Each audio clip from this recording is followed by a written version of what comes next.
Mga ilaw dito. Ay, kunin mo yung gamit.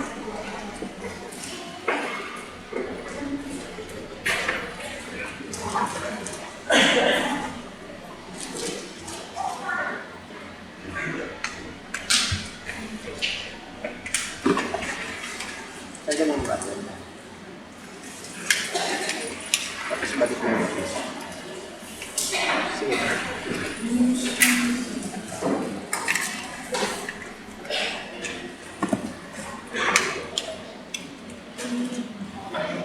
Okay.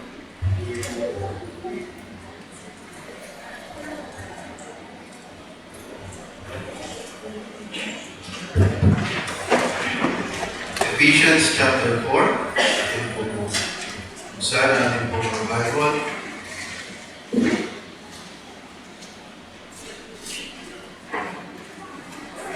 Natin po sabay-sabay basahin verse 1 hanggang verse 3. Ephesians chapter 4.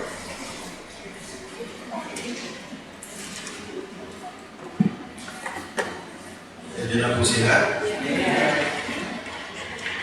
Verse 1 hanggang 3. Sabay-sabay po tayo magbasa. Verse 1, ready to read. I therefore, the prisoner of the Lord, beseech you, you walk worthy of the vocation wherein you are called. With all holiness and meekness, with long suffering, bear one another in love, endeavoring to keep the unity of the Spirit in the bond of peace. So ang aking po main text ay doon po sa verse number 3. Sabi ko ng Bible, endeavoring, pagsumikapan, ang ano po, pagsumikapan na ingatan to keep the unity of the Spirit in the bond of peace. So yun po yung ating main text. Hindi po lingid sa ating kalaman,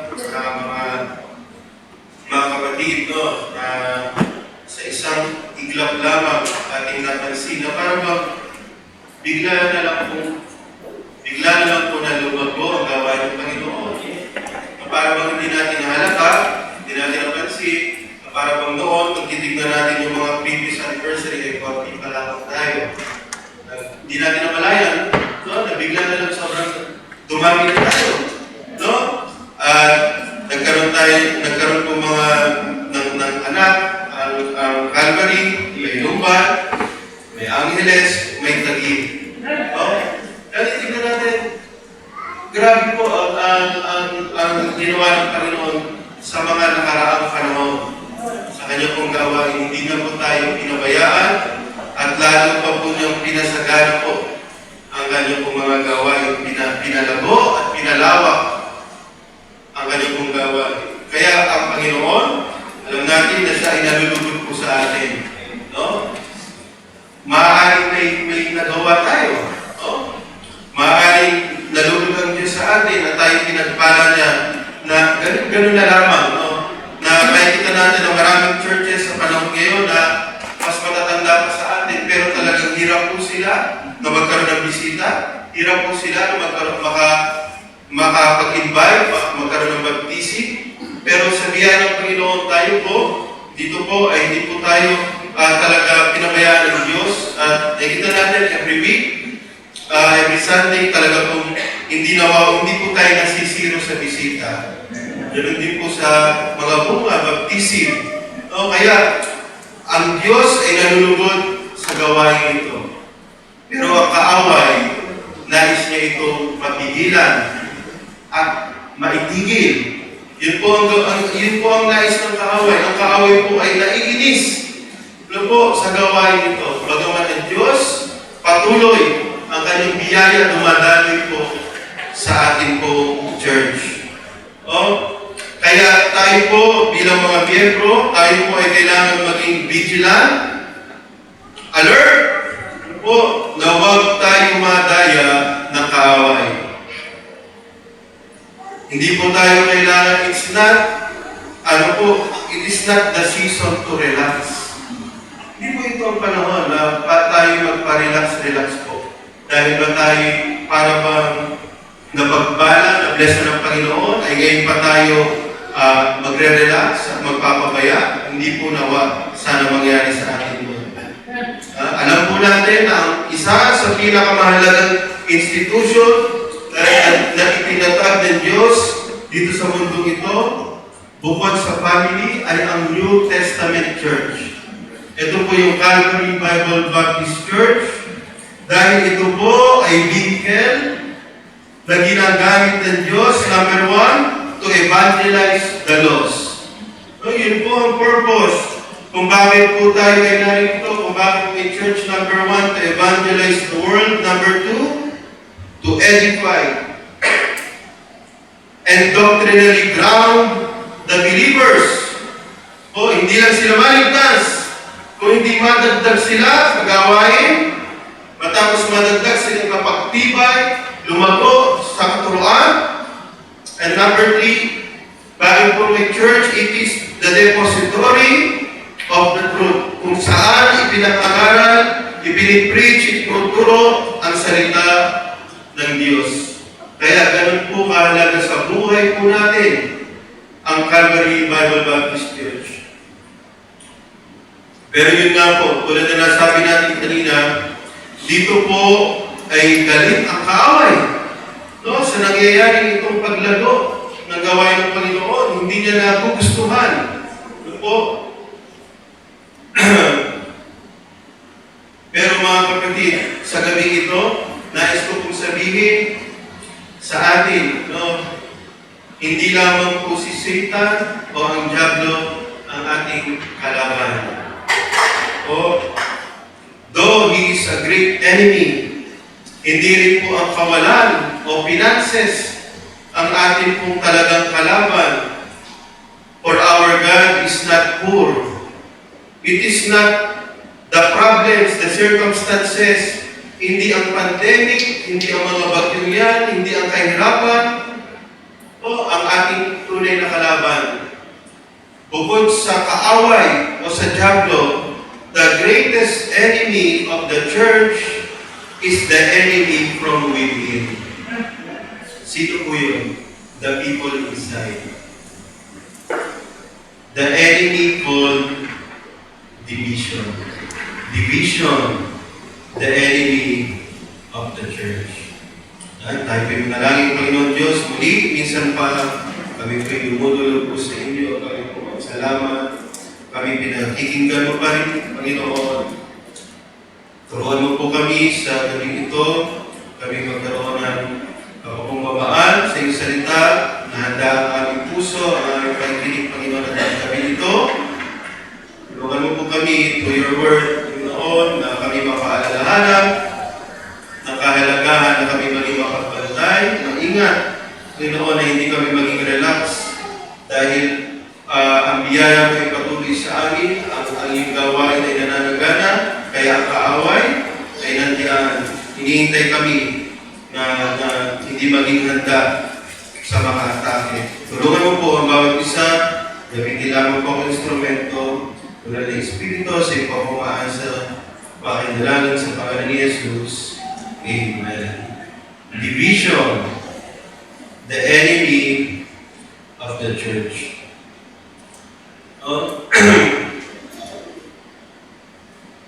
Kung tatanungin po natin, ano po ba ibig sabihin ng division sa church? Ano po ibig sabihin ng pagkakahati-hati? What is division? No? Porket ba may negative o may parang conflict, ito ba i-division na agad? Paano ba natin masasabing meron kong division? No? According dito po, division often starts with two parties having conflict. Then,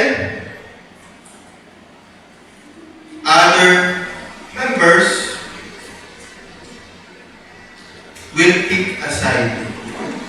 So, nagkaroon po ng two parties, nagkaroon sila ng conflict, nalaman ng iba, at dahil nalaman nila, ang akala nila, dahil may conflict, kailangan kami may panigan. Then division occurs. Doon ba yung simula? If all of us will just try to resolve and pray for two parties to reconcile, then division will not occur. So malinaw po, ganun po kasimple. Di mahirap. May may conflict, at may mga tao nakaalam, at akala nila, kailangan nila may panigan. Pero, ayaw ng Diyos po na magkaganon. Ayaw ng Diyos ng division. No? Ang gusto niya, lagi tayo nakatingin sa resolution, lagi tayo nananalangin, para ang division po ay hindi mangyari.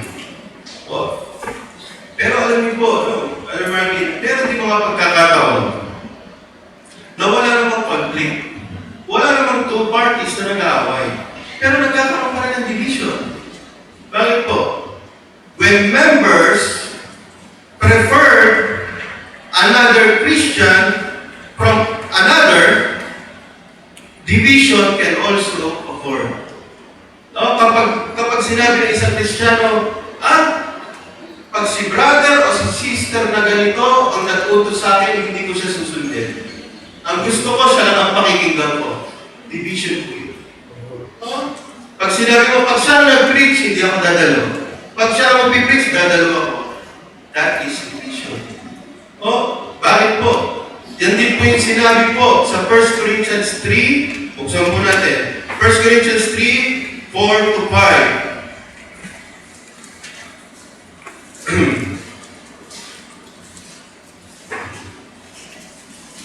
Verse 4, ang sabi 1 Corinthians 3, verse 4, sabi dito, for while one saith, I am of Paul, and another I am of Apollos, are ye not carnal?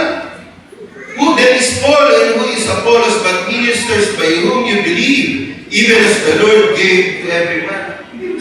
Wala naman silang conflict. Pero mismo yung mga members, sila ang karnal, sila ang may pag-iisip na hindi tama. Di ba po? Walang away. Pero sila na mismo bilang mga membro, may preference sila. Namimili sila. Po? Then division will occur. So dalawang instances po, may conflict. Umanap sila ng panic. Ito naman, walang conflict. Pero may preference sila. Then division will occur. Yan po ang iniiwasan po natin. Bakit po? Buksan po natin. Proverbs chapter 6, verse 16 to 19.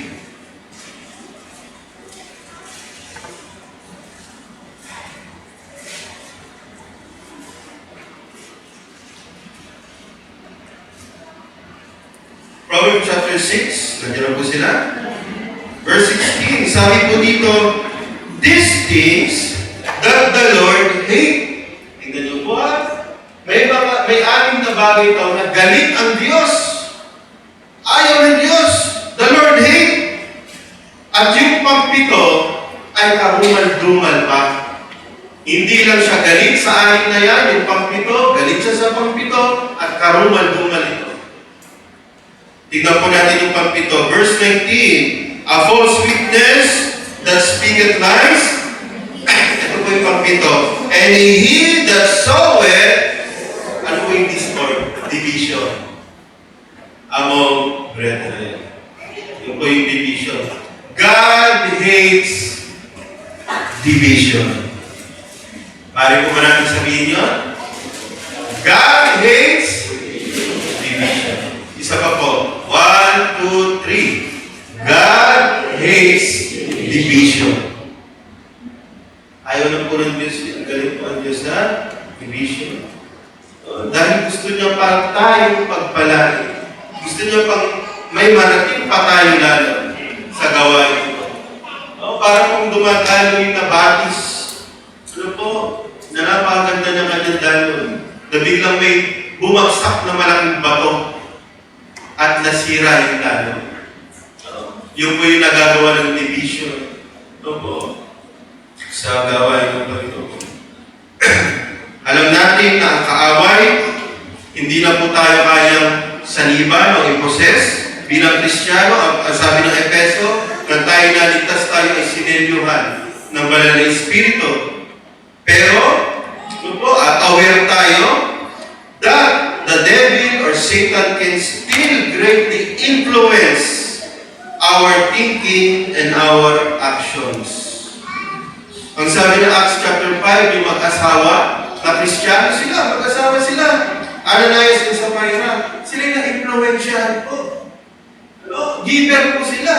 Kasi giver sila. Handa silang magbenta ng kanilang mga ari-arian. Lahat, bebenta nila, giver po sila. Malaking bagay sa church. Pero anong nangyari? Sabi ko dyan, why had Satan filled their heart to lie? So, na-influensyahan sila. Ganun din po sa atin. Pwede po tayo ma-influensyahan ng kaaway. Be careful. Kaya tayo po'y mag-ingat. Be careful who influence you. Na-aware ka ba? Baka ako'y nasa influence na ng kalaban. Baka yung aking pag-iisip, yung aking damdamin, yung aking pagsasalita ay may influence na ng kaaway. O sana. Because division can occur. Yeah, be careful. Tignan po natin ang ating mga sarili.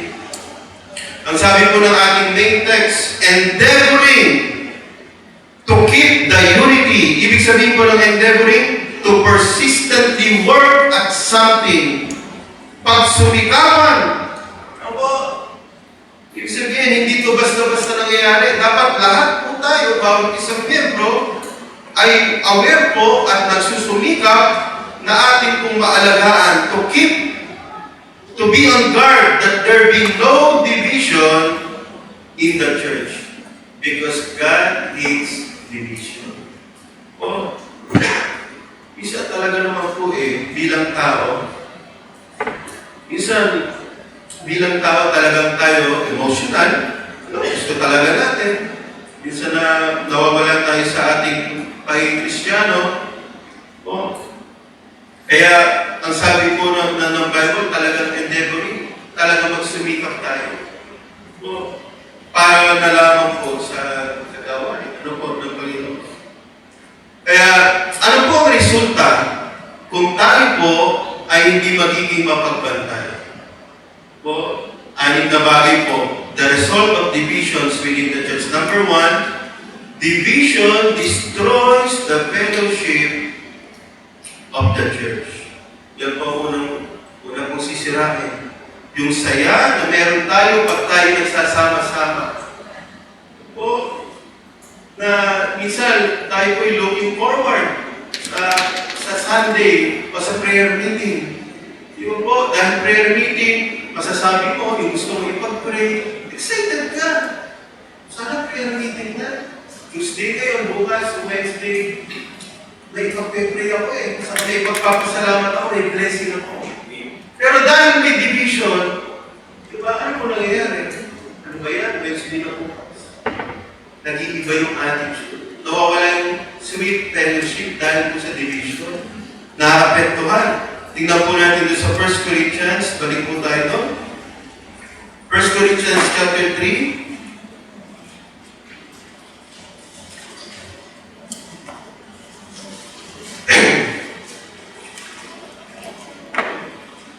Verse 3 hanggang 4. Ang sabi po diyan, for you are yet carnal, for whereas there is among you envying and strife and divisions, are you not carnal and walk as unbeliever, as men? For while one said, I am of Paul, and another, I am of Apollos, are you not carnal? Kine-question na ngayon yung salvation. No, dahil sa division. Nawala na po. Ito pong Corinthian church, ito po ay problem church. The Apostle Paul. Kaya, ito yung nagsisilbi sa ating warning. No? Maganda po ang fellowship natin. Maganda po ang takbo ng gawain po natin ng Panginoon. Kaya ito pinag-ministulang warning po sa atin na huwag mapigilan yung tuloy-tuloy po na progress po na gawain po ito. Ang sabi po ng Psalm 133, but behold how good and how pleasant it is to dwell together, or brethren to dwell together in dito, babalik sila.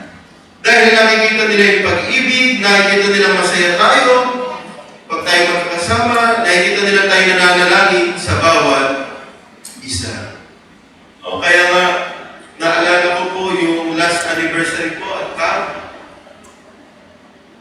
Doon lang po ako nakaranas sa talaga pong maka-fellowship po yung mga kalalakihan. After po ng mananghalian, natira po yung mga tatay at mga kabataang lalaki. Noong una po, Kuya John, grupo-grupo po. Noong una, doon ako sa grupo ng mga astig. Kay Kenneth, kay Danis, doon kami kakasama kami. Tatay Romy, 4 kami doon. Tapos yung sa gitna, yung grupo ng mga talagang mga agilis.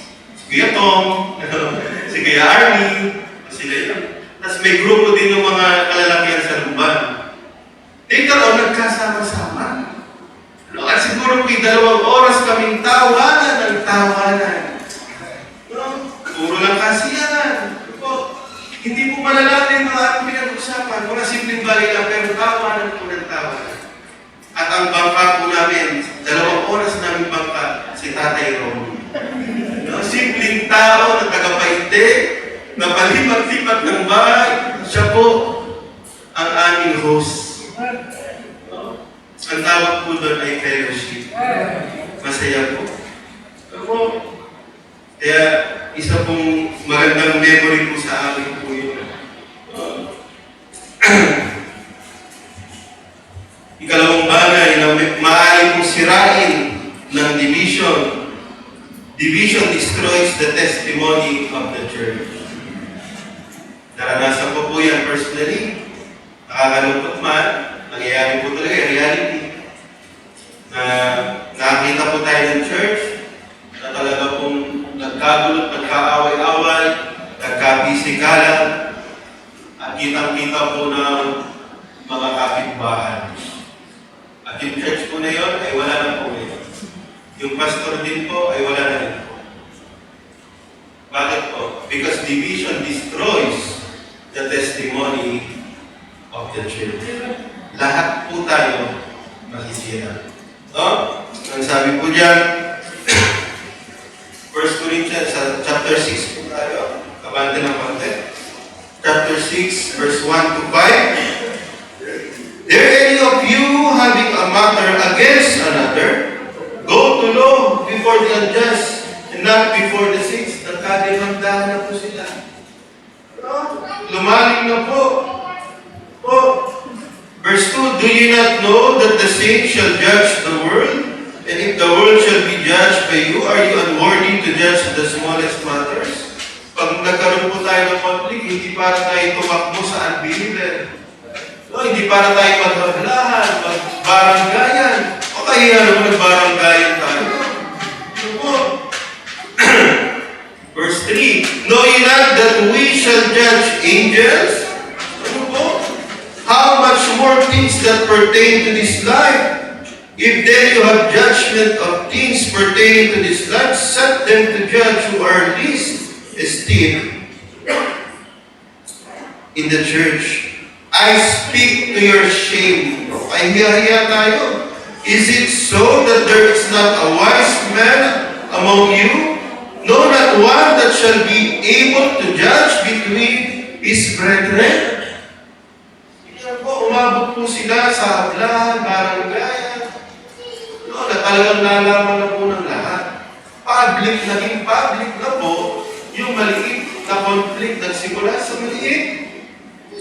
At lumaki na po. Pag nagkaganyan, makakapag-service pa kayo. Nagkaganyan. Kaya yun po, division destroys, can destroy the testimony of the church. Ilang taon, ilang taon, pinag-pray, kaya po sirain. Nagdali lang po sa division. Dahil po dito, gaining a family and then losing them through spiritual nonsense as they witness fighting, hurt, slanderous words, masasakit na pananalita, na dinig nila, ano po, nang dahil po doon, sa mga masasakit na salita, nagkaroon po ng malaking damage. Naapektuhan na po ang gawain, physically, maging financially. No? Huwag po nawa. No? So, dalawa na po yun. Division can destroy the fellowship. Number 2, it can destroy the testimony of the church. Number 3, anim lang po ito. Division destroys the future generations of the church. Na kung ikaw, magkakaanak o may anak ka ngayon, na namulat siya, na nakita niya ang gawain ng Panginoon ay may division, kapag siya po ay malaki na at kaya niya ng magsarili, aalis siya. Hahanap siya ng walang division. Hahanap siya ng may unity. Saan siya pupunta? Saan may unity? Pupunta siya sa INC. No? Ayaw po natin mangyari ito. No? Na yung anak mo, lalaki siyang gano'n. No? Kaya tayo po bilang magulang, no? Although hindi talaga natin maribibigin, reality po yan sa ministry. Talaga nagkakaroon ng conflict. Pero every time na nagkakaroon ng gano'n, i-feed natin yung ating mga anak. Anak, normal lang yan. Kailangan natin pag-pray, maayos din yan. Maayos din yan. Huh? Ganyan talaga. No? Psalm 84.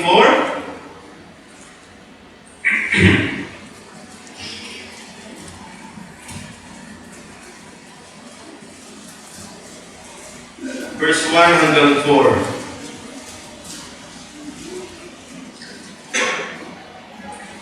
Psalm 84, verse 1, how amiable are thy tabernacles, O Lord of hosts!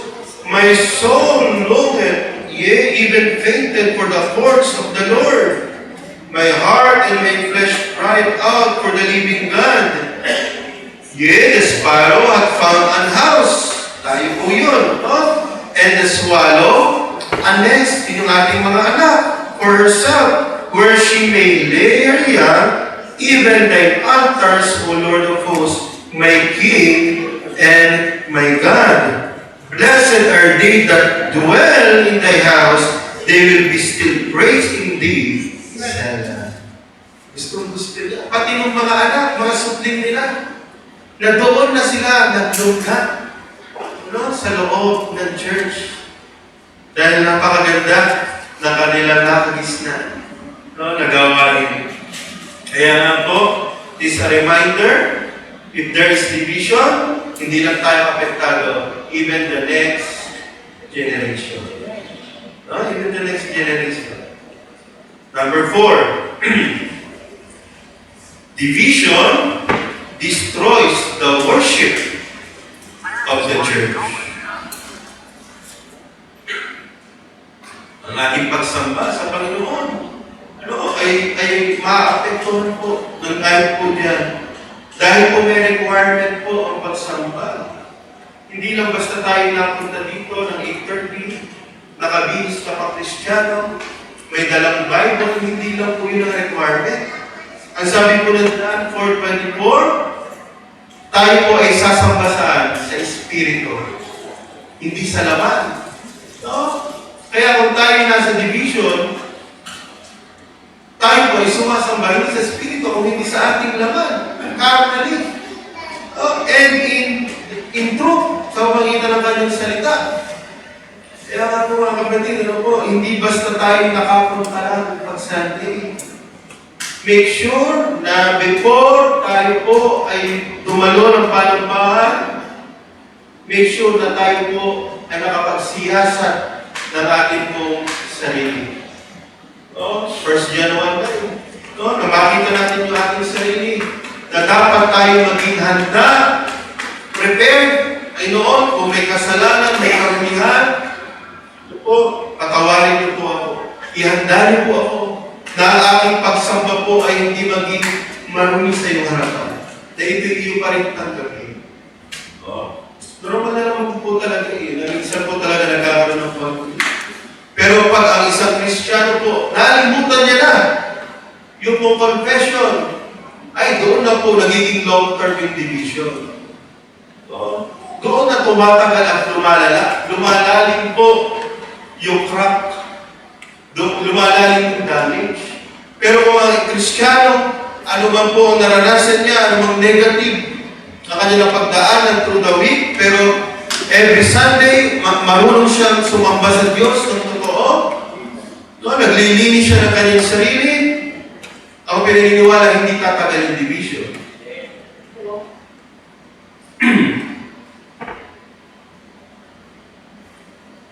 Napakalaga po, even po sa soul winning, hindi lang po sa pagsamba.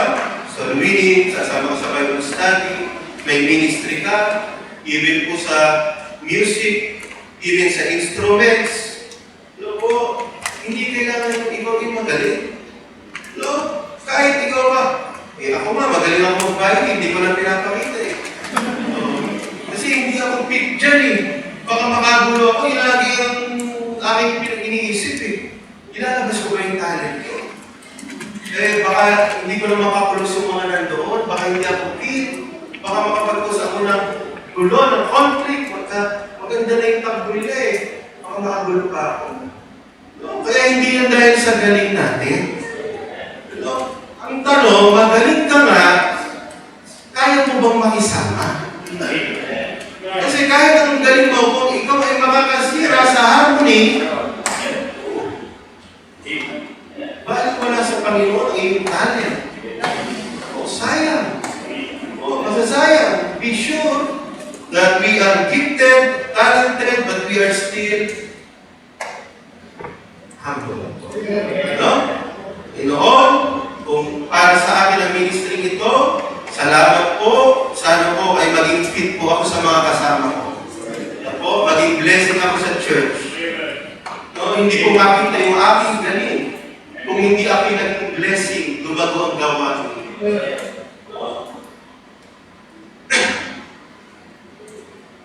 Kaya hindi lang po sa worship, maging po sa paglilingkod. Kailangan po tayo po ay marunong mag-confess. Kailangan tayo po ay spiritually naglilingkod sa Panginoon. Panglima, division destroys the evangelism, the soul winning of the church. Totoo po yan. No? Kasi kahit napakarami nating bisita, walang tatagal, hindi sila babalik. No? Soul winning tayo ng soul winning, dadalhin natin sila dito. Pero kahit nag-deliver po sila, o bago mararamdaman pa lang tayo, mararamdaman po nila yung spirit. Kung maganda po yung spirit ng church. O, kaya bakit po? Later on, mag-discourage na yung mga nagdadala ng bisita. O, dahil walang umabalik. Napakarami po. Marami pa po lugar. Alam po, ang hindi po, kami po yung isang araw ay nag-outing po kami. Doon po sa may papunta po nag-Harlan, sabi ni Tatay Bro, hanggang dito lang tayo nakarating dyan, hindi pa tayo nakakarating. At napakaraming tao. Sabi namin, marami pa talagang lugar na pwedeng maabot ang salita ng Diyos. Sa pamamagitan po natin. Sabi ng John 4:35, saan po natin?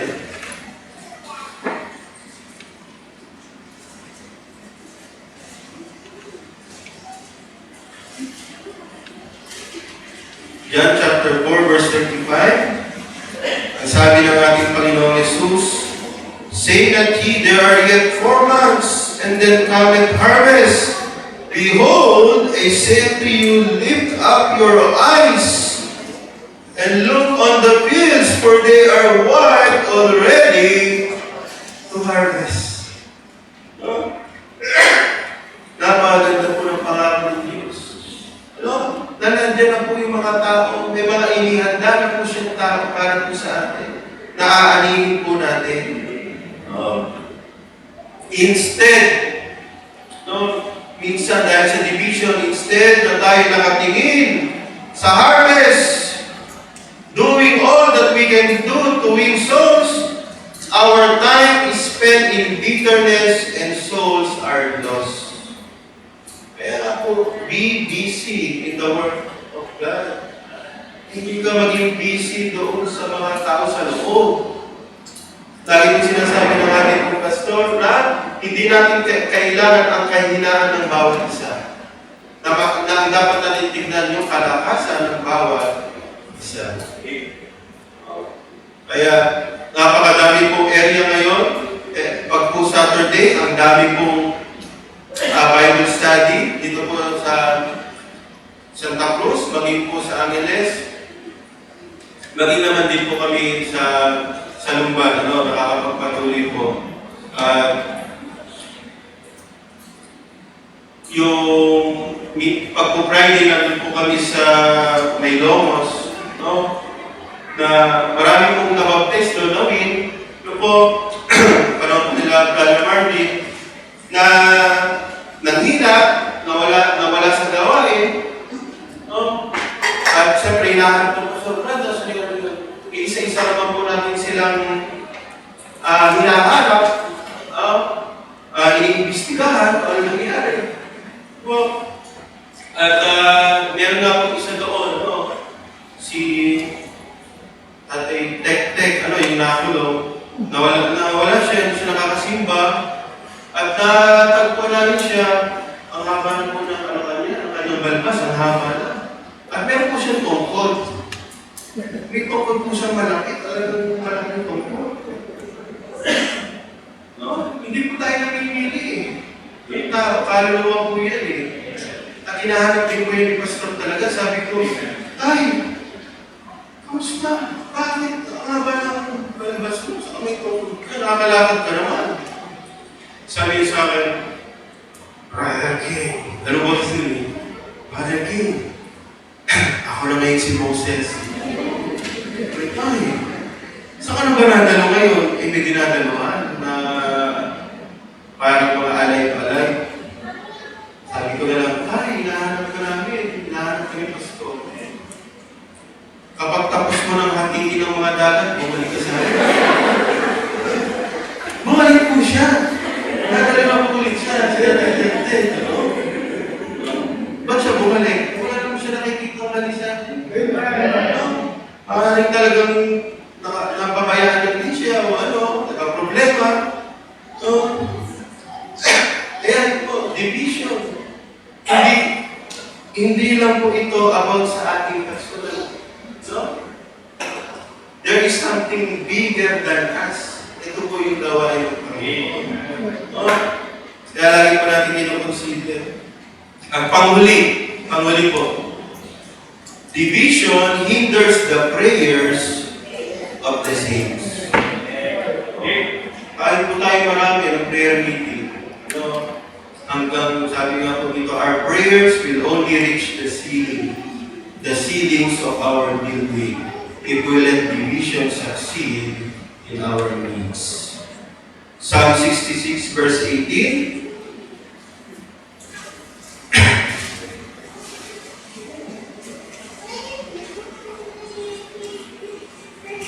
Verse 18, if I regard iniquity in my heart, the Lord will not hear me. Straight po ang mahal ko. Kahit nangangailangan ka, talagang kung tayo ganyan, wala pong mararating yung ating kung sama-sama ang panalangin. God's house is called the house of prayer. We pray for so many things. Marami po tayong pangangailangan. Marami po tayong ministry na ginagampanan na hindi po natin kaya po sa ating sarili. Kaya kailangan po natin talaga ang panalangin. Pero paano po tayo tutulungan ng Diyos? Paano na tayo diringgin? Kung meron pong iniquity sa ating pong kalagitnaan. Kaya mga kapatid, ang sabi po ng text, therefore, the prisoner of the Lord, beseech you that you walk worthy of the vocation wherewith you are called. Walk worthy! Hindi dahil sa magaling ka, mahusay ka, okay na, nakaya mo ba pa na yung ministry? Hindi. Sabi, ang challenge natin, Hindi lang basta ikaw ay maglingkod. Walk worthy of the vocation wherewith you are called. With all lowliness. Po, tayo po ay tinawag ng Diyos sa gawain niya. Hindi para tayo maghari. No? Hindi para tayo ang makita. Ang sabi dito, be humble and meek to forgive. Yan po. Yung po yung sabi ng verse 2, with all lowliness and meekness, with long suffering, forbearing one another in love. And verse 3, endeavoring. We are called to endeavor, magsumikap na mapanatili ang pagkakaisa ng gawain ng Panginoon. Forgiving and forbearing one another and confessing, admitting. Pag po nagkamali, sorry agad. Pasensya na po. No, mahirap po kasi pag lumaki. No? Kapag tayo mali, ganun lamang po ang solusyon ng Bible. It takes humility and meekness. Po, dahil po tayo pare-pareho ay may panawagan sa Panginoon. Alam niyo po, one of the key to defeating division is that every one of us should have the same mind about the Lord and His church. Ano po dapat ang ating kaisipan? Number one, that we know how to be humble. No? Lalo na sa panahong crucial. No? That we know how to prioritize unity and harmony over ourselves. That we focus on restoration rather than finding who is at fault. No? Kasi madali lang malaman kung sinong mali eh. No? Pero ang mahalaga, paano natin ito mare-resolve? Yun po ang kailangan. Para kung isang magulang na may dalawang anak, dadalawang anak niya, nag-aaway. Napakahirap sa isang magulang mamili. Mahirap kumampi. Hindi nakakampihan yung isa eh. Kasi parang mahal niya eh. Kaya ang gusto niya, pag-ayusin. Resolution to restore unity and harmony. Kaya, mga kapatid, ano po, ang katanungan po sa bawat isa po sa atin. Maybe walang division. Maybe walang conflict na nangyayari ngayon. Ano po? Pero, if there is something you are doing right now that is hurting the Lord and His church, and if Jesus will ask you tonight to humble down and remove yung bagay na nakakasakit sa kanyang gawain, are you willing to turn away from that thing na nakakasakit sa kanyang gawain? Handa po ba tayo? No, kung ang Diyos na umihiling sa atin, alang-alang sa kanya po gawain. Ang kapatid, let us hate division, not one another.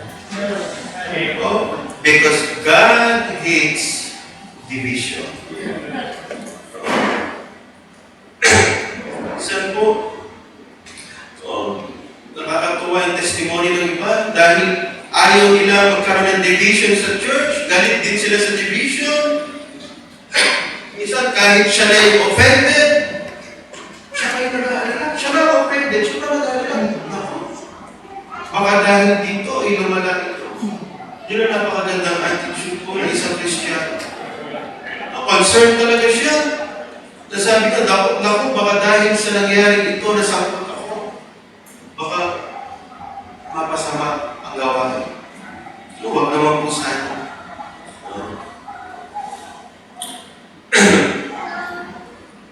Minsan, masakit po talaga. Nasasaktan po tayo. But real Christians are willing to sacrifice.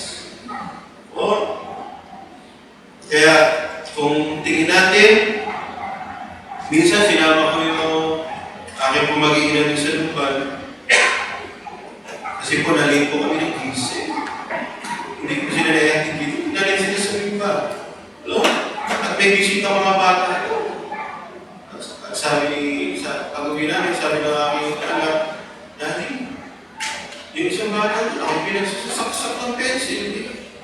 Yung saksak daw siya. Siyempre, di ba? Bisita eh.